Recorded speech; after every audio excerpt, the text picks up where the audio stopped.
Bonjour et bienvenue à notre méditation quotidienne.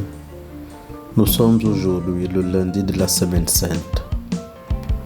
Depuis le début du temps de Carême, nous nous sommes entraînés à suivre les pas de Jésus en nous efforçant de faire le bien et de rejeter le mal. La Semaine Sainte nous rapproche de plus en plus de cette réalité, la victoire sur le péché. Hier, dimanche des Rameaux, nous avons accompagné Jésus à Jérusalem avec nos chants de joie et de victoire, ville dans laquelle il va souffrir sa passion et mourir pour nous. C'est beau, mais notre accompagnement va-t-il s'arrêter là? Allons-nous laisser le Seigneur continuer seul le chemin? Aujourd'hui, l'Évangile nous montre deux attitudes envers Dieu, envers Jésus-Christ et à l'égard de la vie elle-même. Devant le parfum que Marie répand sur les pieds de son Seigneur, Judas proteste. Judas Iscariote, l'un des disciples, celui qui allait le livrer, dit alors: « Pourquoi n'a-t-on pas vendu ce parfum pour 300 pièces d'argent que l'on aurait donné à des pauvres ?» Ce n'est pas sot. C'est même en accord avec la doctrine de Jésus. Mais il est facile de critiquer ce que les autres font, même sans intention cachée, comme c'était le cas de Judas. N'importe quelle critique doit être un acte de responsabilité. Avec la critique, nous devons aussi expliquer ce que nous ferions à la place, ce que nous serions prêts à faire. Autrement, la critique n'est, comme ici, que la plainte de ceux qui agissent de mauvaise foi face à ceux qui tâchent de faire de leur mieux.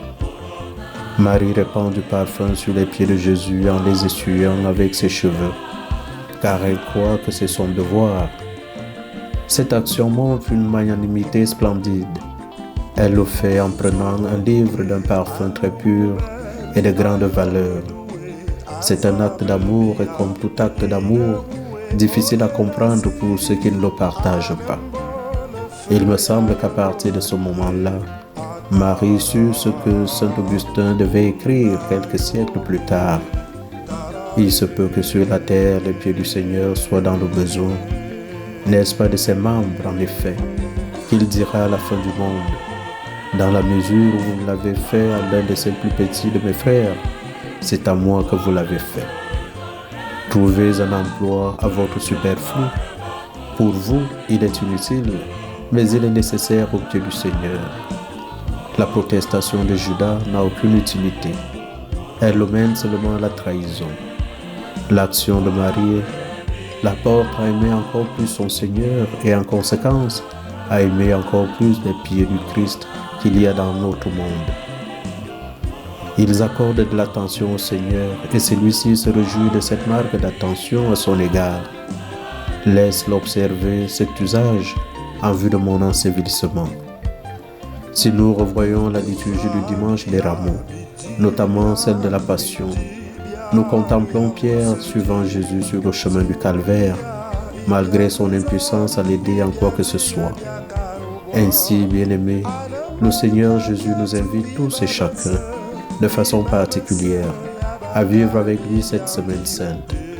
Il n'a besoin de rien d'autre que notre présence à ses côtés et de notre attention. Il veut redire à notre cœur son amour infini et inconditionnel.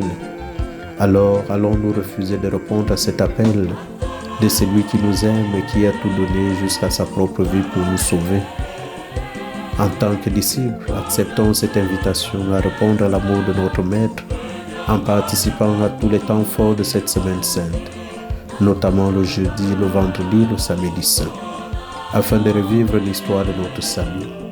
Ainsi, nous laisserons les grâces du mystère de la Passion, de la mort et de la résurrection de notre Seigneur inonder nos vies et nous aider à vivre en homme nouveau. Dieu notre Père, nous t'en prions, donne-nous de disposer nos cœurs à vivre véritablement cette Semaine Sainte, pour qu'au jour de la Pâque, nous puissions ressusciter avec le Christ Jésus.